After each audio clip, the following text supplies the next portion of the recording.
Okay, everybody, we got a great show for you today. Brandon Brown is on. He is the co-founder and CEO of Grin, which is an influencer marketing creator management platform. I was lucky enough to invest in this company. It's one of the fastest growing SaaS companies I've ever invested in. Brandon was recently on episode 1206 of our Scaling Your Startup series to discuss sales pods, but I thought I'd have him on this pod. You can see his presentation on the Scale series at thisweekinstartups.com/scale. But before we get into that, Trevor Milton has a fraud indictment. He was on the program previously, episode 1090, the former CEO of Nikola, which is a total train wreck, and he's being indicted. Plus, I'll give a little congratulations to the team at Robinhood, which I was lucky enough to be an angel investor in. Stick with us. This Week in Startups is brought to you by Pipe. SaaS companies, this is for you. Pipe helps you unlock your recurring revenue as upfront capital. Sign up in minutes and start trading on Pipe for free for 12 months at pipe.com/twist. Twilio runs an amazing program for startups that includes a $500 getting started credit, $3,000 in SendGrid credits, access to webinars made exclusive for startups, and full support via their Twilio Startups team. Sign up now at twiliostartups.com/twist. And Embroker's startup insurance program helps startups secure the most important types of insurance at a lower cost and with less hassle. Save up to 20% off of traditional insurance at embroker.com/twist. And while you're there, get an extra 10% off using offer code TWIST. All right, first up, Nikola founder Trevor Milton has been charged with 3 counts of fraud. We've been talking about Trevor Milton and the company Nikola for a long time. As you know, it's an EV startup or hydrogen/EV startup. And we had him on episode 1090. So you can go watch that original episode, or it's linked to in the show notes. But here is the CNBC quote. A federal grand jury charged Nikola founder Trevor Milton with three counts of criminal fraud for lying about nearly all aspects of the business.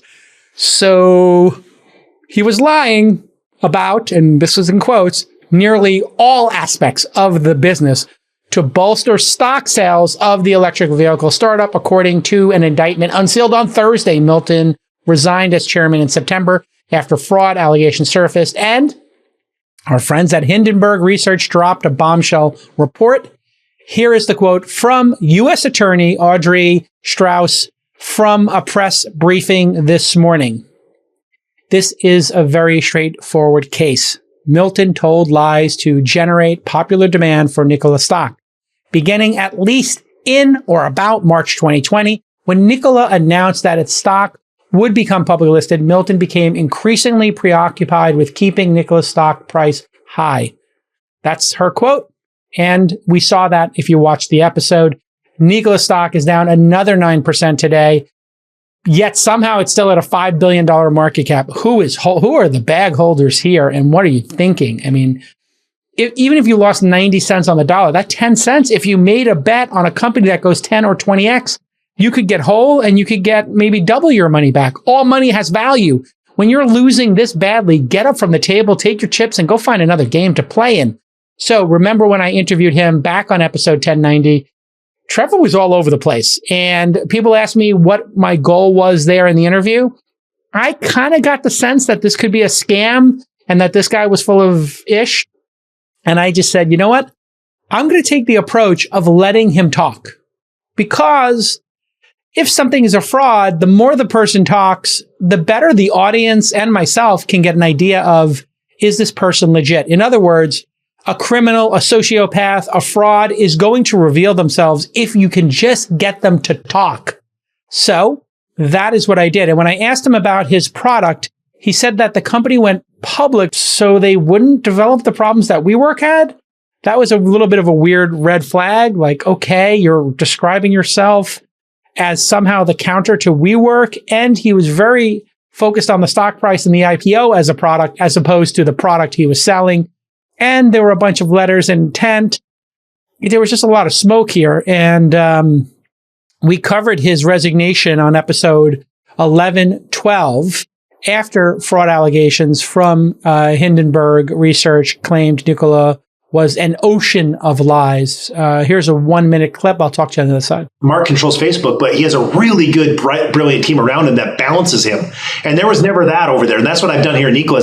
We built this team, this really good balance around me of people that are objective. They'll tell me no. They'll tell me yes. They'll tell me whatever I need to hear, that whatever's honest, they'll tell me. And they're a great balance to me. And we've created this company now that is, it's over $10 billion today. By the year's end, in my opinion, I can't tell anyone where it's going to go, but I believe it'll be 3 to 4 to 5 times that. And that's the great thing about being public is as soon as you start executing your vision, it just starts going crazy. And that's where we're at. So we let the retail investors come in. You hit on this point earlier. Most people wait till it's too late for retail investors to ever get involved.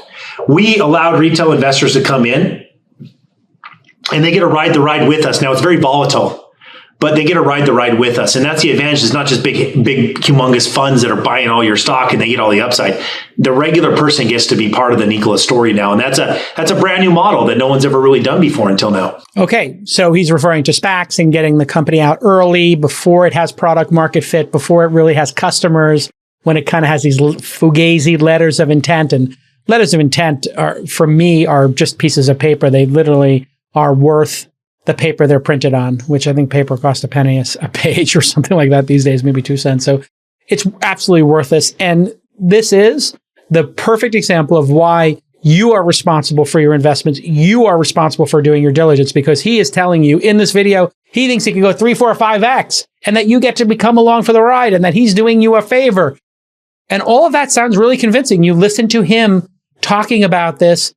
Remember, founders, sociopaths, they all index for convincing people, charismatic people, serial killers, all very charismatic. And, he is basically, doing a real sell job there on people who are, new entrants to the markets and who wanted to participate in their company. The company, which still hasn't earned any revenue from what I understand, is trying to distance itself from Trevor. Here's the quote from Nikola. Trevor Milton resigned on September 20, 2020, and has not been involved in the company's operations or communications since that time. Today's government actions are against Mr. Milton individually, not against the company. So I guess they're trying to keep this boat afloat. The federal indictment states that Milton engaged in a fraudulent scheme to deceive retail investors in his own interest, which he kind of telegraphed on the show. Here's a minute 46. I'll see you on the other side. So now you've got all this cash on the balance sheet, and you've got all this runway. But this building a network of hydrogen chargers and coordinating the building of hydrogen trucks and satisfying a bunch of customers seems like an awful lot of work.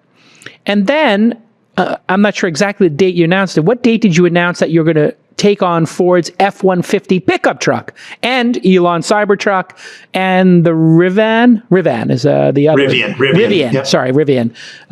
So now you decide, F it, I'm going to create an F-150, the best-selling car in the United States, I think, and obviously the best-selling truck. Why would you take on more work? That's a good question. Yeah. So here's the reason why. Our trucks are a gravy train with money. That's where all the money comes from is our big semi trucks, right? The problem is 90% of Americans will never own a semi truck. And so your your portfolio of investors can be very limited. And we wanted to go and build a company that's going to be worth $500 trillion over, say, 10 or 15 years. And if you're limiting yourself to 10% of the market, you'll never do it.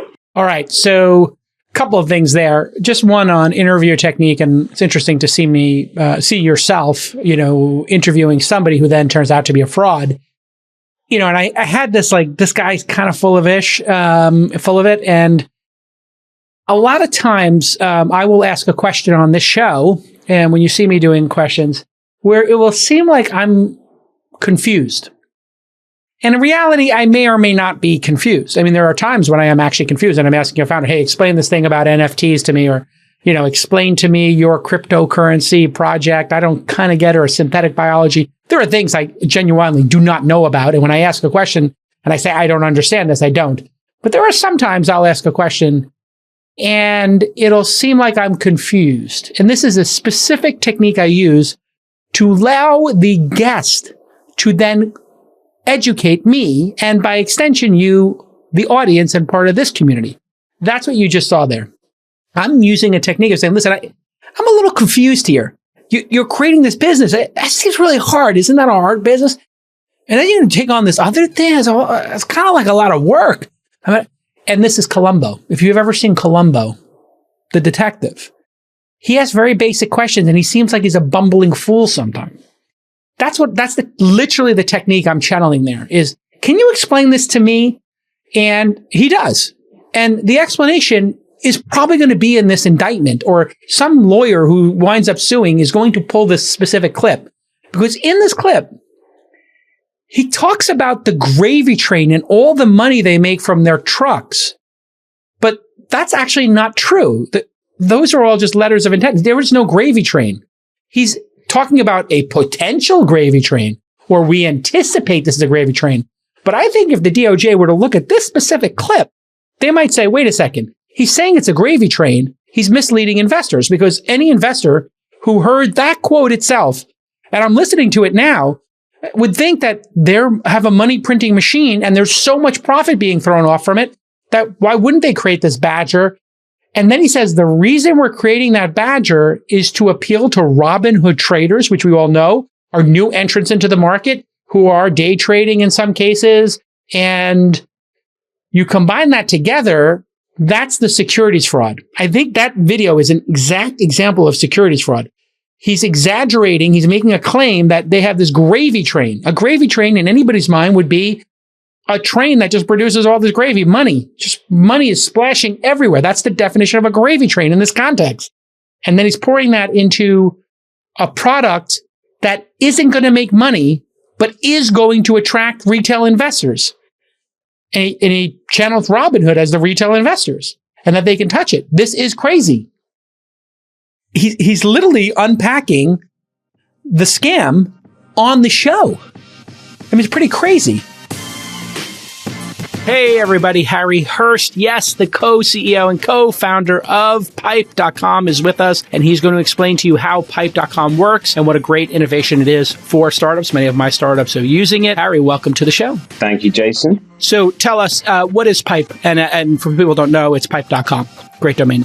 Pipe's a trading platform, and we allow companies to turn their recurring revenue streams into upfront capital. And they do that by trading those recurring revenue streams with institutional investors that are on the other side of our marketplace. And they're looking to purchase the annual value of those subscription revenues. So companies can reinvest that capital into growth or whatever initiative they'd like without having to take on dilution. And you've probably seen we've been called the NASDAQ for revenue. All right. Thanks again, Harry. And with Pipe, there's no debt, no loans, and no dilution, which is really important to me as an investor. Pipe and Harry are so confident you're going to love trading your recurring revenues that if you sign up at pipe.com/twist today, they'll eliminate all your trading fees for 1 full year. What a generous offer. This could save you tens of thousands of dollars, depending on the size of your business and the volume you trade. Sign up today at pipe.com/twist. Happy piping, everybody. And according to Electric, upon leaving Nikola, Milton sold millions in stock and bought a Utah mansion. Who cares? Whatever. He bought a mansion. Great. Buy a big house. But the shareholders are what I'm concerned about. Milton is still the company's largest shareholder, even after he sold those 3.5 million shares for $49 million in March of 2021. He owns 20% of the outstanding shares, which is over $1 billion. So he's still a billionaire. And who knows? Maybe he pays a penalty here. Maybe he goes to jail. Securities fraud is a pretty serious thing, and people will go to jail for it. One thing I will let you know is that frauds take years and sometimes decades to unravel. Madoff, decades. Theranos, years. Trevor and Nikola, years. Tether, we don't know if it's a fraud. We have things we suspect. Who knows what's going on over there? It certainly has a lot of the feelings that this interview had for me when talking to people associated and around the Tether stuff. The SEC put out a press release. Having chosen to promote Nikola through social media, Milton was obligated under the securities law to communicate completely, accurately, and truthfully, said Gurbir S. Grewal, director of the SEC's Division of Enforcement. That obligation exists for all public company officials, even those whose companies have only recently entered the public markets through SPAC transactions. So you see the SEC, they're kind of doing a little saber rattling here. They specifically say SPAC transactions. So what they're saying here is what I've been saying all along on CNBC and here on this podcast. If you're going to invest in SPACs, understand these, some of them are not robust companies with products in market. Some of them are speculative companies, like the private market companies I invest in for a living. In the private markets, we have lower valuations and the stock price doesn't change that often, and they're in build mode. If Nikola was in build mode as a private company, which he said he specifically didn't want to do because he wanted you, the retail investor, to participate and you get the upside and the volatility. This private company, if it was worth 250 million, 100 million, 500 million, and a bunch of rich venture capitalists lost $100 million on it, nobody would care. But once you get the public involved and you're manipulating them and you got this daily stock price changing, this is the type of stuff that's going to really get cracked down on, because the government wants a high functioning market where people understand the bet they're making. I don't think a lot of people understood the bet they were making because Nikola was framing the business in a way that was inaccurate. That's the bottom line. And good on Hindenburg Research, because they've done this a number of times now where they get their teeth into something and they seem to be right more than they're wrong. In fact, I don't know of any situation where they're wrong. So crime does not pay. You can get away with it until you don't. And when everything's going up, like the market we're in today, the frauds are harder to find. But when the market corrects, the frauds are harder to keep hidden. And I think that's what we're going to see. As crypto, gets a hiccup, just like when Bernie Madoff faced the Great Recession and the financial crisis of 2008, the Bernie Madoff thing came out. As we see our markets correct, or crypto correct, then you start finding out, something's not right with this project or this company or this person. And be prepared. We're going to see a lot more of these.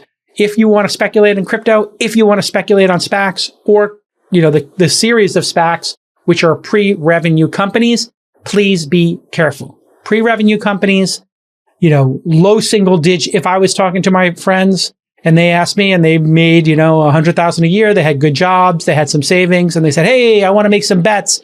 I want to bet on crypto. I want to bet on SPACs, pre-market companies, private companies like you do, JCal. I want to join the syndicate.com. I want to invest on AngelList, Seed Invest, Republic. I'd say, great. That's a fine thing to do. Be prepared to lose all of your money. Be diversified, get to 20 or 30 bets, and keep it to low single digit percentage of your net worth. So if you're worth 10 million, if you had $500,000 in these kind of bets, if you lose it all, you're not going to have the risk of ruin. It's 5% of your net worth. You make it back the next year on your other more stable investments, hopefully. And if you go up to 10 or 20%, okay, that could be painful, but don't put 90% of your net worth into this stuff, and certainly be diversified, because for every Nikola or Tether or Doge or Bitcoin or Ethereum you want to bet on, or any other SPAC or any other, company that, could have a bright future, Joby, the Veto company, I think that's super fascinating. It's super risky.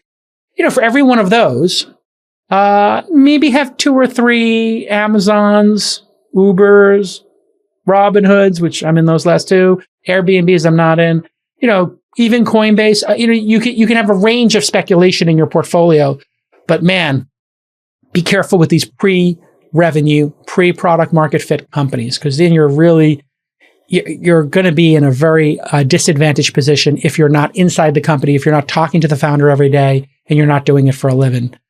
Be careful out there, folks. Okay, congratulations to my friends at Robinhood. Obviously, I was an angel investor in the company, but they officially started trading today at $38 a share.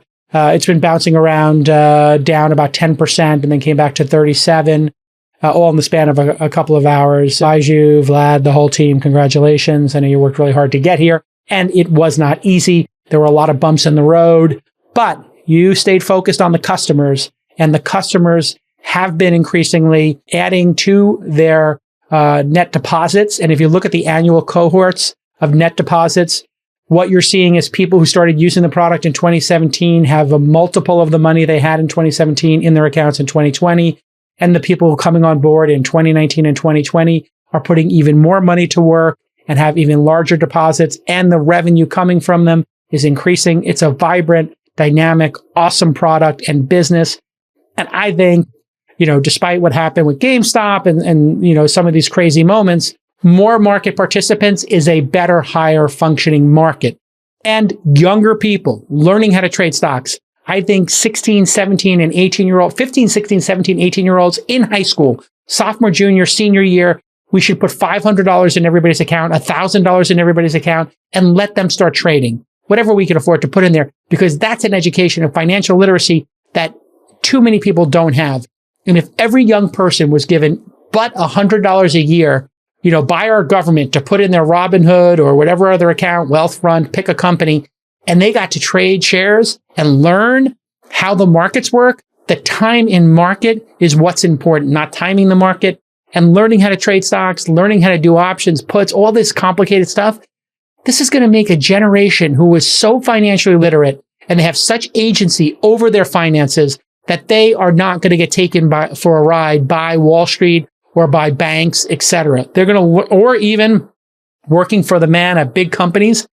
There's going to be a lot of people who know how to work the markets and invest wisely, and they'll have more financial independence, and they'll be able to move from being poor to being middle class, or middle class to being affluent, or affluent to being, super elite in terms of capital accumulation and the ability to allocate capital. So congratulations to everybody. I think this is incredible work they're doing. I think it's very easy to be cynical about, young people investing in stocks. And I think it's super hypocritical because I know a bunch of boomers who have just crushed it in the markets, a bunch of Gen Xers who crushed it in the markets. And the second these millennials or these Gen Zs figuring out the market and doing better than their parents or their older cousins, everybody wants to complain. I love the fact that people are empowered and they're learning how to do this. I would much rather see young people using Robinhood than playing fantasy sports or gambling or playing poker. And I don't have a problem with them gambling or playing poker, but I would much rather see, if it was my own kids or family members, I would rather see them learning how to do this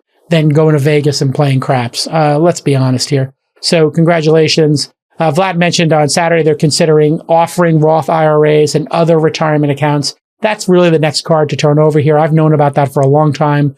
But I always try not to speak for the founders of these companies that I'm lucky enough to invest in. I do give them a high five. I will step in if somebody's being negative about the company. I think it's unfair, but the product speaks for itself. The adoption, 22 million members, speaks for itself. It's been growing like crazy.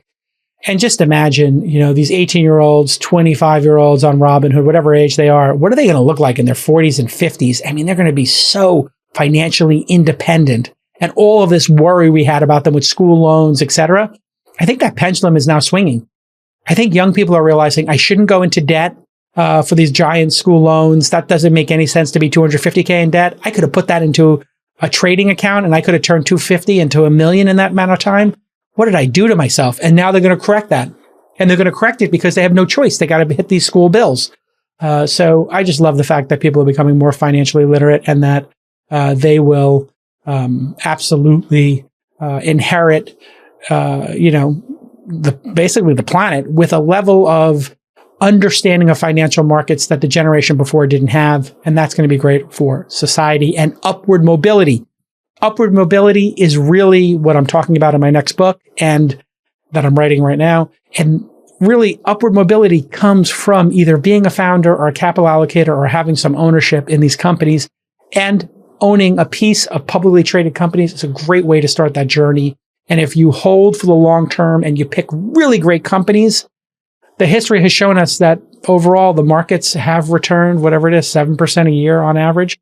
I mean, you can't beat it. Compounding interest, compounding returns, buying the world's best companies that you love, that you use, feels like a great use of people's time. So congratulations to the team, and let's get to the interview. Twilio is the cloud communication platform used by Uber, Airbnb, Shopify, and many others. Not that you need any more names. I mean, think about that. Uber, Airbnb, Shopify. It's basically as good as it gets. You may have heard of them in the news back in November of 2020 when they announced their $3.2 billion acquisition of Segment, one of the world's leading customer data platforms. Everybody knows Segment if you're in the industry. Well, Twilio provides you the building blocks to add messaging, voice, and video in your web and mobile applications. They are rooted in startup culture, and they are here to help help you on that journey. Twilio gives you the power to build communication apps easily so you can spend more time focusing on what counts: your customers. Engage and delight your users while scaling globally, all from one API-powered platform. From SMS to voice to WhatsApp to email, thanks to that SendGrid acquisition. And founder CEO Jeff Lawson has been on this program multiple times. I think the last time was episode 967 back in 2019. Let's book them again. And here's what you're going to get from Twilio's startup program: access to webinars made exclusively for startups and full support via the Twilio Startups team, a $500 getting started credit, and $3,000 in SendGrid credits. Sign up now, twiliostartups.com/twist. Twilio, Twilio, startups.com/twist. So go get the bag right now. $3,500 in credits are waiting there for you to just take them. Twiliostartups.com/twist. All right, next up on the program, Brandon Brown is with us. He is the co-founder and CEO of Grin. Grin.co, if you want to take a look at their website. They were part of the Launch Accelerator's 9th cohort, which graduated back in December of 2018. And they're an influencer marketing platform for e-commerce companies, a SaaS company. And when I met them, they were doing tens of thousands of dollars a month in revenue. And over the last 2 years, they've grown to well over 10 million in annual reoccurring revenue. In fact, it's the fastest growing SaaS company I've ever invested in. So he was on episode 1206, Scaling Your Startup, where he talked about scaling sales teams. You should definitely check that out. And you can go to thisweekinstartups.com/scale to see all the interviews all the presentations and talks on this program where we talk about scaling your startup. So you got a startup in market and you're trying to make it grow faster. Brandon's been one of the great CEOs I've been able to work with over the last couple of years. And it's really great to have him on the program to talk about how he has scaled the company so quickly. How you doing, Brandon? I'm doing great, Jason. Yeah, appreciate you having me on. So you went through our accelerator program. You were based in Sacramento at the time and still are. Company was a dozen people at the time, if I remember correctly. Or less, probably. Less, I mean, when I met 10. you, it was me, Brian, and just a handful of folks in a small little office. And the original idea was what?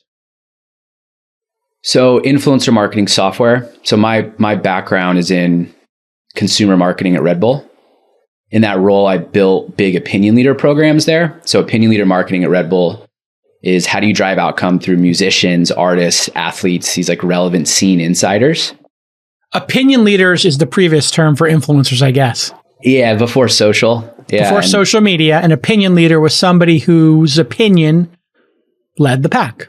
Yeah, exactly. Yeah. And so through that, like I managed that process and I had this, two things. I learned two things. One is that trust and authenticity are built through direct relationships. Like the brand needs to have a relationship with the person who's doing the endorsement because that inspires belief and real product use, which is necessary for that person to be able to honestly endorse something to their community. So I understood that. And then I also understood a lot of the pain points around managing those programs. So I had this big whiteboard that had this big grid with all these names, and it had the last time we visited someone, the product we dropped off. So when we moved into influencer marketing, the predominant approach to this space has been these middleman marketplace approaches where they get all the supply and all the demand.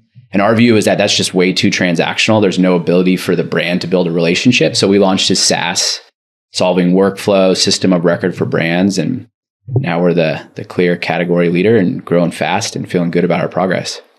And something really changed over the last couple of years, I think, in that the tide has risen. When you started, most people were dabbling, doing, an influencer pilot here or there. And so a marketplace was a great solution for that. I want to meet a couple of influencers. Casey Neistat, maybe I'll get him to do something for Listerine, and I'll get, iJustine to do something, or whoever on Instagram to promote a product. But you didn't have an internal team where somebody was responsible for influencer marketing or had that in the title. So tell me about, a customer where you saw this development where they went from dabbling, and you either say the name or not, but just that sort of generic profile of somebody who was dabbling. And then what are they doing at scale today that requires them to have enterprise software? As opposed to putting this in a Google sheet or on Notion or, some other, Airtable, whatever. Yeah. So, I mean, if you think about it, right, the brands are running these super large scale creator management, influencer marketing programs in-house. Before Grin, what they're doing, because they want to go direct, they want to own the direct relationship. They have these lists of a bunch of different people. In Google Sheets, they have shipping address, discount codes, their product preferences, last time they reached out to them, their social profiles. And they've got anywhere from 2 to, some brands that are working with Grin have 25 people in the product every day. So they have big influencer and creator teams. And what they're doing before Grin is they're emailing all those people if they want to do some sort of activation or promotion. And they're following up and saying, hey, we want you to promote this thing around Black Friday. Here's what it is. Is your shoe size still this? And is your shipping address still this? And there's this back and forth dialogue. They then go into the e-commerce platform, ship the product, create a discount code, send that to the person, and then follow up a few weeks later to make sure that they actually promoted the content and promoted the product and did the actual activation. So it takes these people, hours on end to manage these programs. With Grin, they sign up, they authenticate in all their tools, they authenticate their e-commerce platform. And we take that process down from multiple days to 15 to 20 minutes. They just select a group, create an activation, choose the products, distribute links to those people. And it really just provides a bunch of efficiency and clarity into their process and makes it super easy for them to manage. What brands or types of products does influencer marketing work for versus just doing search on Google or, buying ads on Instagram or buying ads on Facebook's network or TikTok, et cetera? Well, I think the macro trend, if you think about like what's enabling this, it's this consumer attention shift from traditional channels into mobile social. And in traditional, the distribution is, cable, radio, these like companies and stations. And in mobile social, the distribution is Instagram, TikTok, YouTube, and the actual shows are people like you. They're creators on social. That's what people are engaging with. So I think the macro trend is that over time, every brand in the world will do some form of creator management, influencer marketing. Where it's really gained a lot of traction with is with like high growth direct consumer brands. So digitally native brands, brands like Kylie, brands like Fabletics, Warby Parker, Allbirds. A lot of those household brands that are, highly disruptive and super high growers, they grew out of direct partnerships with creators, either one-to-one at the macro level and these really big scaled micro programs. How do these influencers get paid? And then what is the law around and the regulatory environment? How is that shaping up? Because I know there were people who were basically doing covert marketing. They had this moment in time called buzz marketing. I don't know if you remember that, where people were doing like covert marketing. Like they would go on the streets and be like, hey, can you take our picture? And the person would say, sure, I'll take your picture. And then it would be a Sony camera. And they'd be like, oh yeah, this is my Sony. Can you hit the widescreen on my Sony VX1000, whatever? And it was like, oh. And the FTC and other people kind of got upset about that. And then obviously Instagram now is, I think, putting paid programming or something over people's, or paid partnership, I think, on top of stuff. So tell me a little bit about that and how the regulatory environment has changed. And then what are people getting paid? What do influencers get paid? How do they get paid? Yeah, so a couple questions there. Yeah. I mean, I think first and foremost, when this type of marketing, this channel is fundamentally different than programmatic, right? Like it's not like buying ads on Facebook or Instagram or anything that achieves kind of scale via reach and frequency. The reason it's different is because the endorsement goes through a person. So you don't control the whole thing. There's this relationship that needs to happen. When the endorsement goes through a person to the consumer, like authenticity and trust is key. Like the person should believe in the product that they're using. They should disclose the brand if it's paid or not. And this is like a key part because in order to keep audience as a creator or influencer, like you need to build rapport and trust with your audience. You don't want to mislead them. So the FTC has clear guidance around like how you disclose via hashtags, and Instagram has introduced functionality like that you mentioned. It's in paid sponsorship or partnership, I believe, with the brand that enables you to tag them so the consumer's not confused if you're being paid. I haven't seen a lot of enforcement around it. I know it's key. Like we enable it via our product. It's super important part of how this is all evolving. And I think it's key because the endorsement, again, is going through these people that you trust and follow. And so not only do as the brand should you inspire belief, but you also need to make sure that you're disclosing. So I think that's a key part of it. And then with regards to being paid, it depends, right? Not all creators are paid. Oftentimes brands are able to, because there's affinity between the brand and the creator, it's like they're just sharing product. And so they're paid in like cost of goods and promotional product to get them to try things. They can be paid via commission, right? So, Grin and other platforms like Grin enable very clear revenue attribution and tracking. And then you can pay creators a portion of the sales that they generate via the endorsement, or you can do one-to-one partnerships and pay people long-term, almost like put them on payroll, whereas they're almost like a pseudo member of your team and they're constantly talking about you, kind of like how Nike would do with athlete marketing. Got it. Like a retainer. Yeah, they're going to do. So which of those is the predominant way in which people do that? They just give free product in exchange for you, sharing your thoughts on it? Because I see a lot of influencers, and I've even like met people who were in my extended social circle. And this is when I knew this was becoming a thing, because people in my extended social circle started sharing clothes and sports drinks. And I started seeing the paid partnership, and I'm like, that person has another job. They have a day job. And, or even CEOs are doing it now where they're talking about things they get. I mean, I do ads on my podcast and I read them, but which I guess has some tacit endorsement, I guess. I usually am explicit when I say, hey, listen, I use LinkedIn Jobs, duh. I use Notion, duh.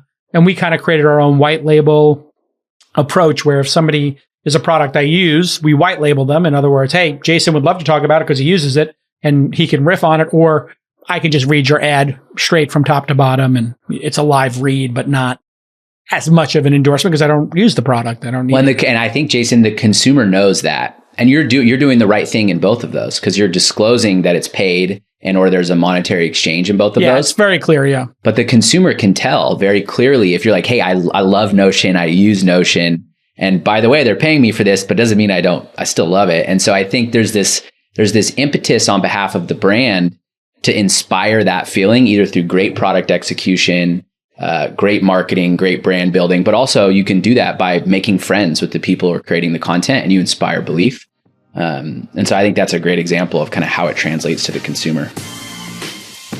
If you don't have insurance, you failed one of the first steps of being an entrepreneur.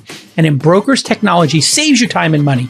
Prices are up to 20% lower with better coverage than the incumbents. And you can go from sign up to quote and purchase in just 10 minutes. When you work with Embroker, instead of business insurance incumbents, you're not dealing with these large, slow corporations, and sign up only takes days, not weeks. The process is transparent with no opaque pricing. And there are 4 crucial types of startup insurance that they cover and that you need. Cyber insurance. This is in case you get hacked. D&O insurance. This is for directors and officers. If somebody does something dumb and you get sued. Then there's E&O insurance. Some people haven't heard of this. Other people know it all too well. It's called errors and omissions, and it helps you scale your business because any major customer will want you to have errors and omission insurance when you close a deal. And finally, and sadly, EPL, employment practices liability. This covers harassment, wrongful termination, and more.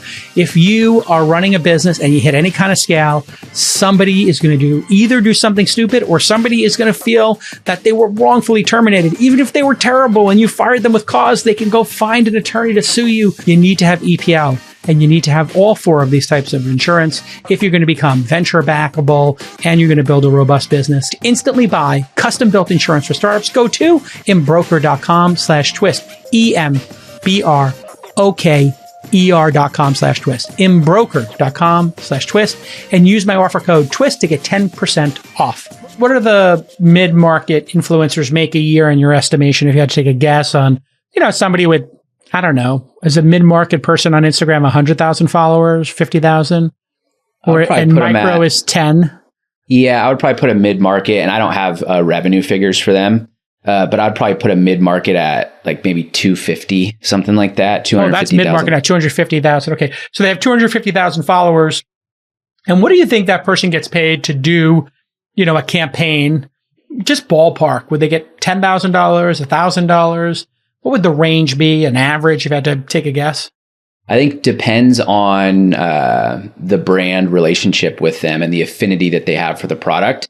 And also, right, there's like... So let's take somebody who loves the product and it's not an expensive product. You're probably making like pretty easily over a long-term engagement, somewhere between like $300 to like $7,500 a month. Wow. For like a solid creator who is partnering deep with a brand, talking about them regularly, actually believes in the product. And again, depends though, like there's certain brands that have like a lot of allure and great loyalty. And so there's like a guilty by association in a good way. Like creators want to be associated with it because they love it. And so in those situations, those people can get reduced costs. But I think especially if you're an emerging brand that like doesn't have a lot of buzz and halo effect on social, I think, you're likely going to pay, and you should build a long-term relationship with them. But people deserve to be paid, like this is definitely a career, and it's not easy to create great content and build an engaged audience. And they might have relationships. What would this mid-tier, if we were just painting a picture here for people in their mind, and I know the answer is always, it depends, but I'm trying to paint a picture for the audience. So they have this, let's say $5,000 key, influencer relationship with some brand. They're, a fitness celebrity or something. They get this $60,000 a year for this deep partnership. And maybe they have 10 other ones that they do a year, or 2 or 3 other ones. And so what would they make in total a year? To be honest, I don't have the figures offhand. I don't want to speak out of turn and then have it be completely off. I think what you're seeing though is they have this like key partnership, and then they have layers, right? Mm-hmm. They have people who they're working with less often, certain people who perhaps they really love the product and they're on a commission basis and they're making money via affiliate marketing. But I mean, I think if you're a solid creator who's doing this consistently, I think you're definitely pulling over 6 figures a year through brand endorsements, commissions, and partnerships. That is crazy. Yeah, I'm just looking online, and macro, like mega influencers, obviously they get $100,000, right? We saw that like Kylie Jenner or something, and one of them got $100,000 or something to do the Fire Festival sharing, which was crazy. That's like kind of the worst of this. But the best of it is, people sharing products they love and in an authentic fashion. I know we had Gabby Lewis on for Magic Spoon, and he said their most effective channels were influencers in that 100K to 2 million follower range. So not micro, but not, Kim Kardashian, et cetera. And it seems like the ones who are the macro ones are just building their own brands, right? Yeah, I think that's starting to happen too. It already happened in, other countries outside of the US, but it's smart. Like you have an audience, you have a super engaged following, and they're starting to build vertical brands.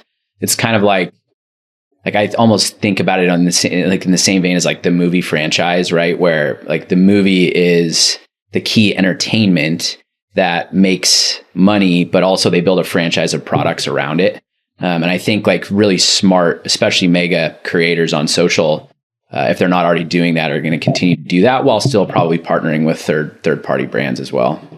I saw on your website, in terms of your case studies, Movement, I guess that's the watch company, I think, that I see all the time. How do they use the product?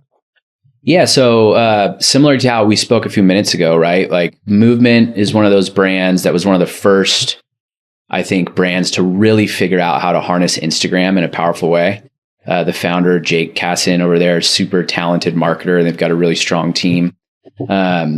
They had looked at like a bunch of different technology solutions in influencer marketing. And because of this idea that they wanted to own their direct relationships and have long-term direct partnerships, they weren't working with any technology solution. And then we collaborated with them early on and a handful of other brands to really like understand their workflow, understand, how they were running these large scale programs in-house, and then figure out how to automate lots of the inefficiencies. So Movement's managing, without knowing offhand, but 5,000 plus creators through Grin. Wow. Shipping product, tracking revenue, paying them, managing all the tax compliance, and constantly recruiting new ones and pulling them into their program. And we've got a bunch of case studies and examples like that. I'm a big fan of that brand, and have always loved that they're there are some you see all the time that are doing it. I saw Tom's of Maine does it a lot. Casper does it a lot. It seems like the makeup brands do it a lot with makeup tutorials. Fitness brands do it a lot. And you brought up tax compliance. If people are getting products worth over $600 a year, I think is the number, they need to record that as a tax event. So that is a key part of this as well, yeah? Yeah. And I mean, put yourself in the shoes of like the marketing manager at Movement or at Warby Parker or Allbirds. And then on the creator side too, it's like both ways. It's just a pain to manage that. And so we manage all of that via the product, like super simple workflow where we're tracking how much people are being paid either in cost of goods and or cash or commissions. And once it hits a certain threshold, we automate that whole process for them. And there's a bunch of parts of the workflow because this is such an emerging thing. Like this didn't exist 5-6 years ago. Like this was not a thing. There's so many painful parts of the process that technology can really solve in a pretty beautiful and elegant way. So your company has been extraordinarily high growth. Just to give the audience an idea, I think there was a 2-year period because I get your updates, as I always tell other angel investors and seed investors and people I teach angel investing to.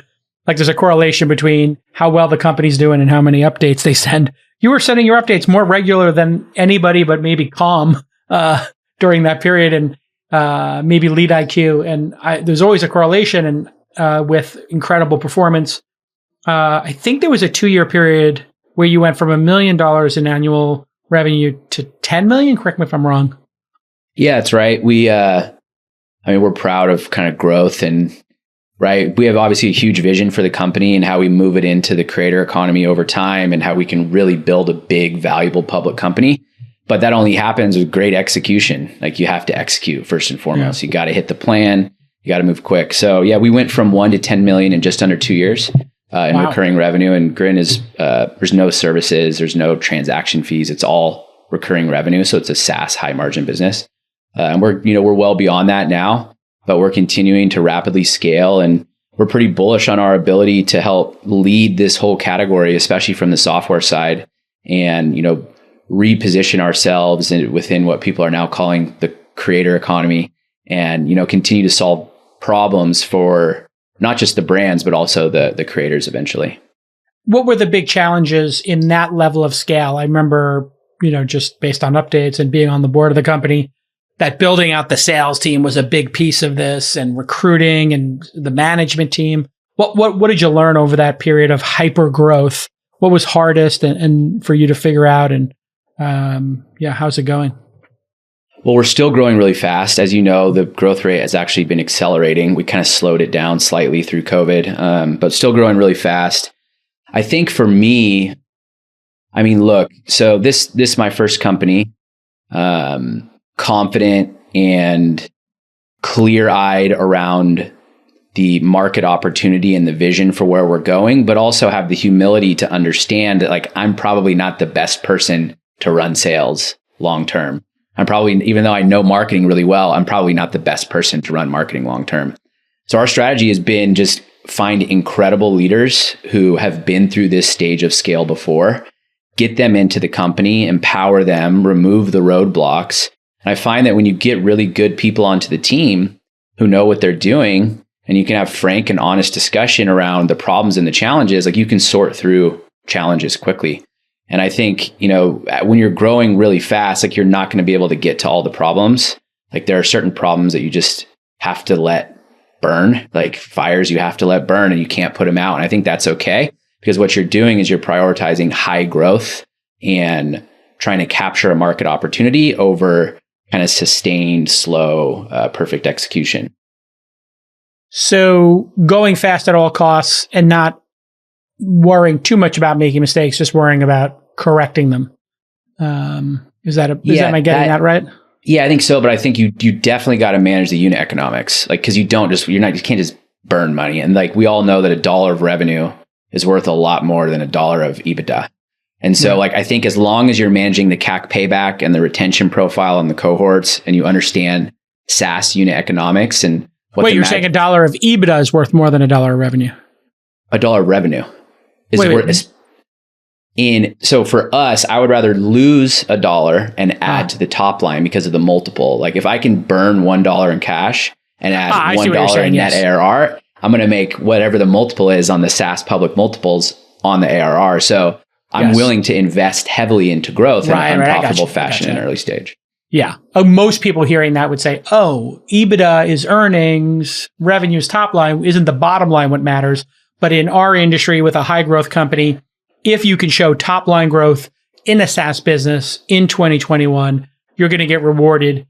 I think the multiples now tend to be 20x, 15, 20x revenue. Is that what you're seeing in the market? Yeah, that's right. 20x plus, especially in the public markets. And yeah, you're right. SaaS companies are valued on top line. And so it's really interesting. Why are SaaS businesses, in your estimation, so coveted? I mean, it should be obvious, but I just think the audience might like to hear it from you. Yeah, I think it's really about like the predictability of future cash flow, where you have this recurring revenue base, and as long as you have a good retention profile, you can invest into growing, and you have really high confidence that the future cash flow is going to sustain because of the nature of how the revenue works. And that's quite different than like a service provider or managed services or a construction company or something, right? Where like you're constantly going out and having to fight to win new business.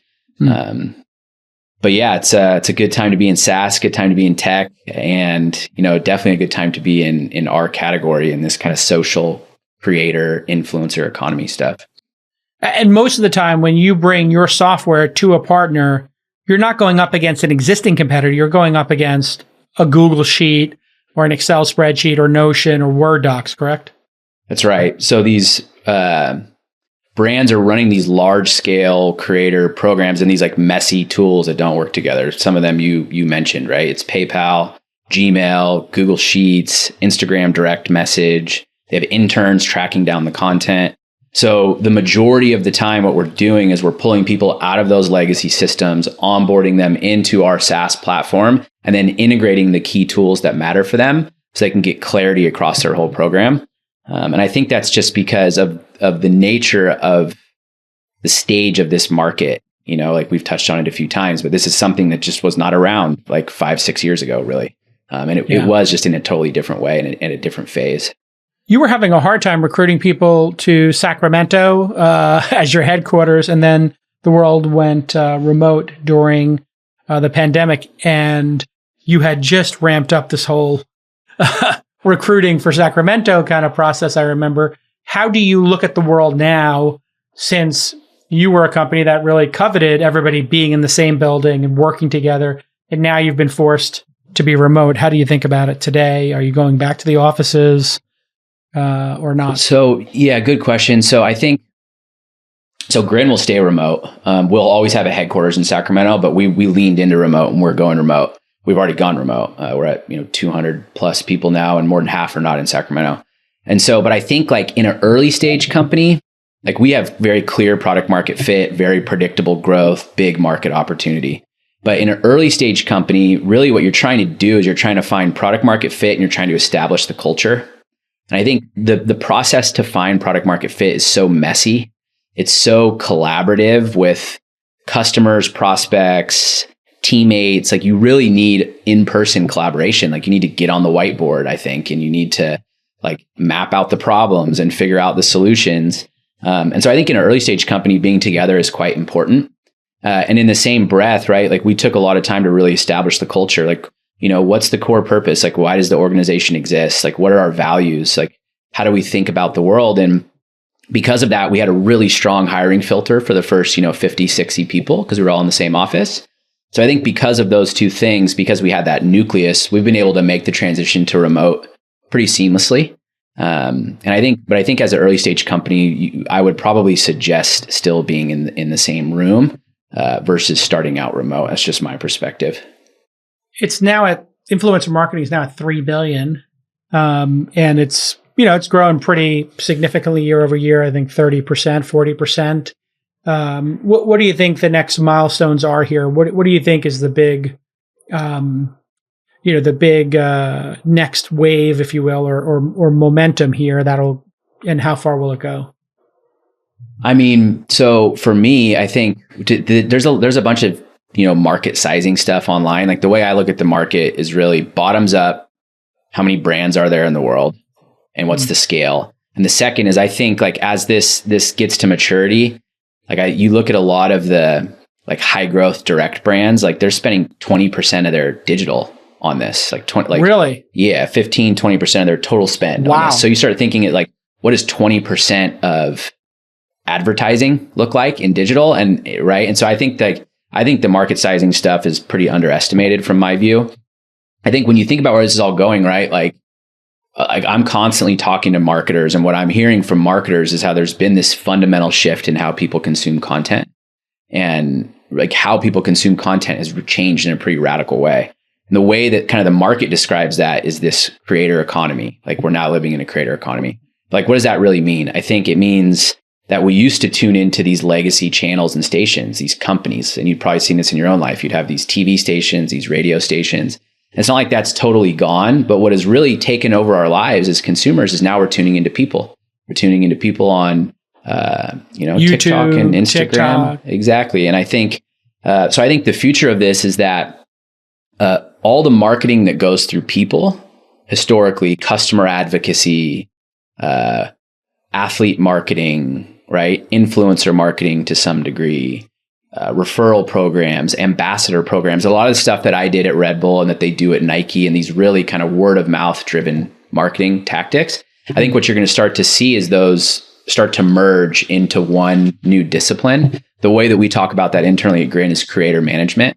And I think the future is like, you can see a future where every consumer brand in the world has a software solution to do creator management at scale, the same way every B2B company has a CRM to do inside sales. Like, I think it's like that scale. And you're already seeing it pretty heavily with the marrying of affiliate marketing and influencer marketing. Like they're so similar but also so different in certain areas. And so I think that trend will continue, being driven by this idea that like the way the consumer engages with content is totally different today. It's really interesting too, because I think a lot of the people are very comfortable paying for content, for streaming content, Disney Plus, Netflix, Hulu without ads. I pay for the NBA without ads, HBO Max, no ads. I think there is a movement when you're watching television in narrative form that you don't want advertising. It's just so annoying to deal with ads when you're watching. Can you imagine watching Queen's Gambit with ads? Whereas listening to a podcast or a YouTube channel or TikTok and having somebody in a TikTok or an Instagram feed talk about Magic Spoon cereal or have me read an ad for Zendesk or something, it's like, who cares? It's not like a big deal. You can fast forward if you don't like the commercial, or you can keep streaming by. So I kind of feel like those places are now becoming ad free, or the expectation is less ads there, which then makes it hard to reach those customers. Am I right? That top tier customers are not reachable because they're paying for services without ads. Yeah, I think like it's a great point. I think like have you ever thought about that? Because I just had the realization, and when we were talking about it. Oh yeah, I've thought a lot about it. Like the rise of ad blockers. Like people have this ad fatigue for sure. Like my view is that it's on the creator to collaborate and do their best to partner with brands that they actually believe in. I think because it's such a better experience if somebody introduces a product to you that you already trust and follow, and that they actually like the product, than just being interrupted with an advertisement, whether it's on a show or in the middle of your social feed. Like no matter how good the targeting is, like you're still getting interrupted. Like your experience is getting interrupted. Whereas if somebody is introducing it to you in a way that, is honest and real and relatable, and you get the sense that they actually believe in it, like that's a much better experience in my view. So yeah, I agree with you. I think the nature of entertainment is just like, and the nature of media consumption has just changed so radically. Yeah. So you have both of those as factors. People are, just swiping through TikTok and Instagram for an hour or 2 hours a day, maybe more for younger people. So that time had to come from somewhere. It came from network television or cable television. And then you just think about the top two streaming services, maybe the top three are ad free, right? If it was Disney and Netflix are 1 and 2, or Netflix and Disney are 1 and 2, is the third HBO Max now. I think it is. The top 3 streaming services have no ads. Yeah. There's no ad version of them. So and if you have money, you are a more coveted target for an advertiser. So the most coveted people are being taken away. And then you have, this also just burned in my synapse. Apple phone users are more coveted, and now they can't be tracked. So they're getting deprecated. So how do you reach them? It's going to be harder and harder. And going through an influencer, it seems like the best way to do it. What are the top 3 channels in terms of effectiveness in order today in 2021 for your customers? Across their whole mix or across this Across their whole mix. Their whole mix. Like if you had to pick the platforms that they're spending the most money on and or getting the best results on. Through that lens, number 1 is TikTok, number 2 is Instagram, number 1 is Instagram, number 1 is YouTube, it's podcasting, whatever. Well, for sure, I'll talk about strategies and then platforms for sure. Okay, sure. Influencer and creator, paid social and search. And I would probably bifurcate those two, right? So paid digital, paid social, paid search, influencer. And then I think probably still is super relevant, like traditional PR with regards to like brand, even though it's maybe it's not the most important acquisition channel. And I think that bleeds over into the other ones. But any high growth digital brand today is like, for sure, they're doing lots of creator partnership and influencer marketing, and they're doing lots of paid social, lots of paid search.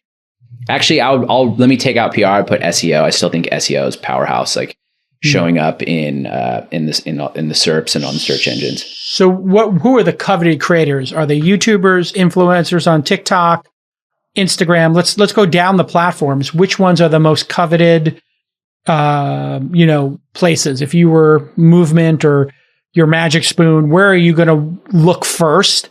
Where are you increasingly looking to spend your money? So you back into it from the consumer target, right? Like who's the consumer that you're targeting for your product? Sure. And if you're like thinking about things like gaming and like that space, right? You're obviously going to move into places like Twitch. If you're thinking about kind of fashion and real visual, travel, those types of things, Instagram, right? TikTok obviously is a powerhouse. Is TikTok, oh yeah, TikTok's powerhouse for sure. TikTok versus Instagram. How are they shaping up in that battle? Is it TikTok winning or Instagram still winning? I think Instagram's still winning, but TikTok is just still, I think, growing very fast and is real formidable competitor. And the organic reach on TikTok, I know, is just like pretty insane still. Do you think it's real? Do you think it's real, or it's pumped up by it's obviously a Chinese company and, who knows what they do with accounting or whatever, but it seemed to me like the reach is just phenomenal. Or is that just because of their algorithm where everybody sees everything and they're editorially saying they're making editorial decisions on TikTok to make things go viral by showing it to everybody, because your feed is not who you follow by default. It's for you. Like they suggest to you. So they're basically picking things to go viral. Then this is the thing, like and it even changes influencer marketing. I was talking to someone about this the other day because someone's like, well, TikTok, you can have like no followers, create some really, really great content and go viral, get millions of views. So like, what is an influencer? I'm like, that's a great question. Like, which is why I think the whole market is it's really a creator. That's like a great creator. And so I think the whole market will expand the terminology over time, but you're totally right in that you don't have to have followers to go really deep. It's interesting that you say you think that they're pumping up the impressions and the reach. That I don't know. I think the Chinese are just known for doing those kind of things, internally in their country, and there's no regulatory kind of environment that would stop people from doing that there. And TikTok might go away. I mean, I think it's going to be very untenable for the US to allow TikTok if we're not allowed into that market as time goes on. And there are contemporaries, right, that are starting to move up in the United States. If TikTok was banned, who would take over that piece? Would it just all go to Instagram, or would it go somewhere else? No, what were they? I think Triller, right? Triller, yeah. And obviously Musical.ly was ByteDance, but I think that there's a vacuum there, right? And you saw it with Clubhouse too, and we'll see what happens with Clubhouse long term. Very different format, but like these platforms they come quickly. Like, Facebook and Instagram are powerful for sure, but they don't have a stranglehold on consumer attention. Like consumer attention is going to be fragmented across multiple platforms. And so whether there's one that would come and replace TikTok immediately, like I think the thing that we can for sure bet on is that there will be something, and it will gain adoption, and it will become big, especially if that were to leave. What about Clubhouse? Did you see people in your system and using your SaaS software say, hey, let's have these 50 influencers on Clubhouse, start marketing stuff? Did it actually even become a blip on your radar? We never integrated into the product. I was experimenting with it, just checking it out, because I think it was a pretty just seamless and simple experience. I think you and I had talked a little bit about this, how you could just click and then get into a room in like 1 second, and then you're engaging with all these people.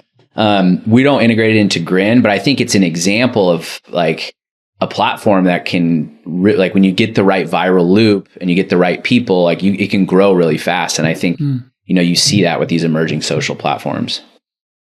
Are people buying people's influence across all the platforms? In other words, if 8 Sleep, which I'm an investor in, and I think they did an ad buy early on before I was an investor, are they saying to somebody like me, like, hey, we want you to talk about 8 Sleep on Twitter 5 times a year, do 10 commercials on This Week in Startups, post it to Instagram, do like 17 different things. Are people doing that where they buy them across multiple platforms for the same buy? Oh yeah. And it's like the word buy is like, it's a good word because it has its like roots in marketing and people understand it, but they're more doing like almost like how like Red Bull and Nike do athlete agreements. So it's like a sponsorship. It's an endorsement. What do they call those? Endorsement deals? Partnership agreements. Yeah, they're doing, and the smart brands they're signing like creators exclusive too. So they're basically saying, hey, look, that's what I want. I want a beverage company exclusive. Dude, let's get it. Where I'm drinking Blue Bottle Chicory, or some coffee brand should buy me iced coffee. I had Coors Light on here for a bit, but podcasting, you don't manage that. Post Malone's Bud Light's endorsements, just so good. Oh, does he do like funny commercials and stuff like that? I'm a big like music fan, and so I follow Post Malone. I think he's a great musician, and they've got him on some type of like Bud Light deal, and it's just great because he loves the product. He's always drinking it. It's in all of his interviews. And kind of interesting because I was in Vegas and he was playing blackjack in the high roller with us, and I wasn't playing blackjack. My friends were playing blackjack. He was playing with us at the table, and I believe he was drinking a Bud Light. That's what I was saying. He has a guy responsible for his Bud Light beer bong, I'm hearing from my researchers. Thanks, researchers. Awesome. Now, there's a good research note. And so the market's kind of crazy right now. You've done well raising money. How are you managing raising money and focusing on the business as the CEO as we wrap up here? And what's your advice to people in a liquid hot market like this where money's being thrown around like crazy? I mean, this is the thing. If you have a big market opportunity, well understood unit economics, and you want to take an entire market and you want to command 80% of the share, then venture capital and growth equity is an incredible tool to do that. It's jet fuel for the company that can help you go way faster and get to scale, way quicker than you would if you were trying to bootstrap it or, raise other types of financing. So, the way that we're thinking about it is, we're going to continue to bring on great partners and, raise additional investor partners. Yeah, investor partners, and continue to raise capital. And because we believe the market opportunity warrants it. With regards to execution, I'm so thankful that I have such a good business partner and co-founder in Brian, who's the president of the company, who runs a large part of the go-to-market and execution function. And so I'm able to spend time, externally building relationships, thinking about strategy, vision, definitely focusing on internal execution as well. But he oversees a lot of the management team, the VP layer that we have. And so it's been a great partnership with him and I, and able to, attack both things at once. So basically, if the opportunity's there, properly capitalize the company is always a good idea. Yeah, if that's everybody has different goals. Like for me, my goal is build a company that has legacy that, in 20 years I can look back on and be really proud of. And if you're taking a multi-decade approach, Yeah. And if you're trying to build a big company that, changes an industry, then, and you want to go fast, venture and growth equity and is a great tool to do that. But it'll also be dangerous if you take too much too early and you don't understand the underlying drivers of the business. It can be very dangerous. Why is it dangerous? Well, I think you can just you can obfuscate problems through overspending.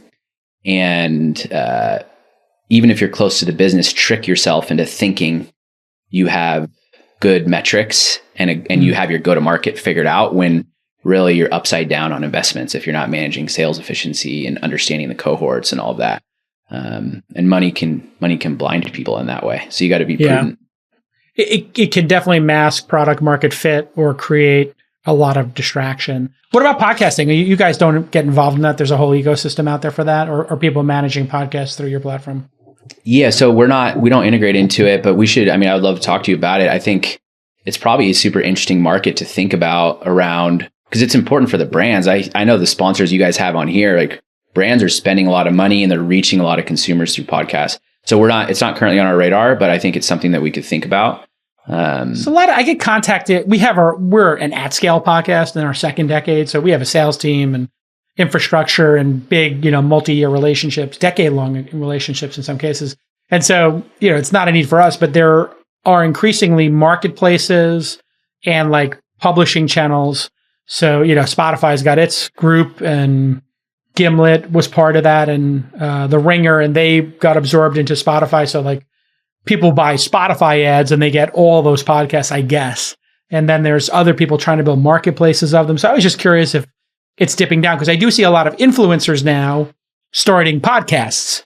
And then I was always wondering, I wonder if their influencer relationships are somehow related. So on their YouTube channel or their Instagram, they're talking about 8 Sleep and 8 Sleep bought ads. And they want to try to do attribution across all those channels, because attribution is a hard thing to do unless you have a URL, right? If you have an influencer has a URL where they get $50 every time an 8 Sleep is sold, that kind of solves the problem. That's right. Yeah. That's a great way to do attribution for sure. And then with e-commerce, the way the consumer browses social, if you think about it, they're scrolling through their feed. They don't always click on links, but they will just go direct to the website. They'll go to 8sleep.com. So then you say, enter Jason 50 off at checkout. So discount if codes. People remember it, that's the problem is when you have a well-heeled audience, they're just they don't actually care about the discount codes. They're kind of they assume they're not important. But I know when I had Robinhood and Tesla affiliate codes, I would share them just for fun.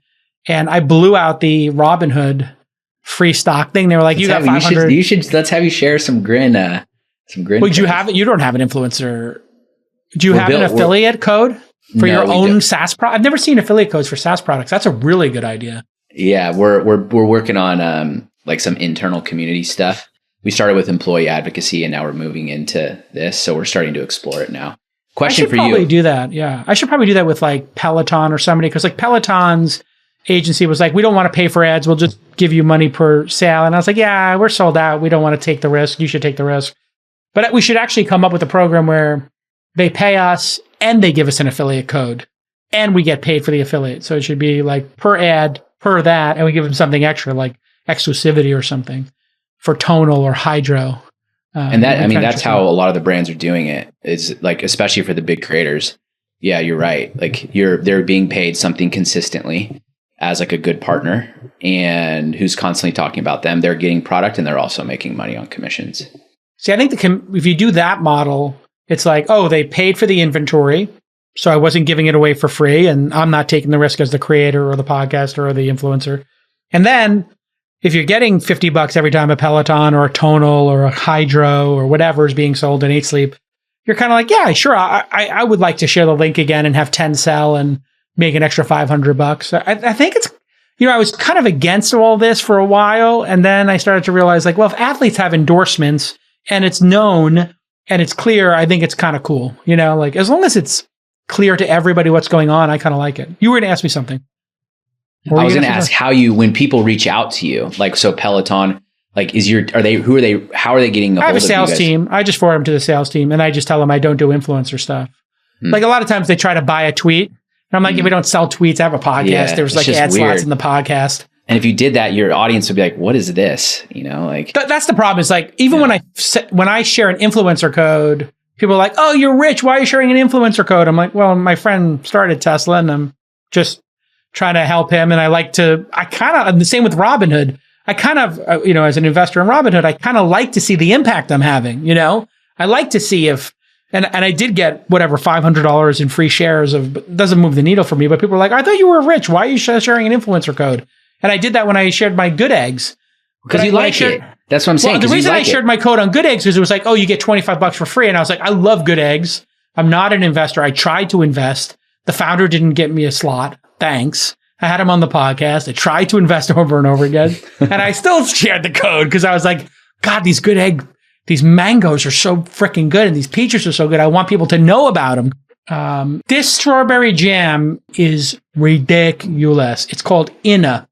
INNA is the name of it's Seascape Strawberry Jam, Inna Jam, $15 for 10 ounces. And it's ridiculous. It literally, when you use this jam, it's like chunks of strawberries in strawberry juice, and it's just unbelievable. And it's Seascape. These are organic Seascape strawberries grown in Watsonville, California. These strawberries, Brandon, have a view of the sea. Well, this is what I'm saying. So this is what you can't buy. Like, nobody could buy that. You love that. Like, that's what I'm saying. And so no matter how much someone pays you, and that was our insight at Grin, was like, you can't actually buy honesty. Like, you can't. No. Like, someone either loves it or they don't. And so you need to inspire people to love it. Somebody needs to get this in a company. I'm in touch with me so I can invest in the company. There you go, folks. Anyway, this has been great. Great to be an investor and watch you in your first company hit it out of the park. Stay focused. Eyes on the prize. And congratulations. If people want to work for Grin and get on a rocket ship, grin.co/careers or something, or careers.grin.com, jobs.grin, you got a URL for them? Yeah, grin.co/careers. Learn a little bit about the company, the culture we built. We have a bunch of open roles. If you're in SaaS, want to get into SaaS, or in social and e-commerce, would love to hear from you. Yeah, we're hardworking culture, results-driven culture, fun culture. Yeah, right? Very fun. Try to balance fun and execution.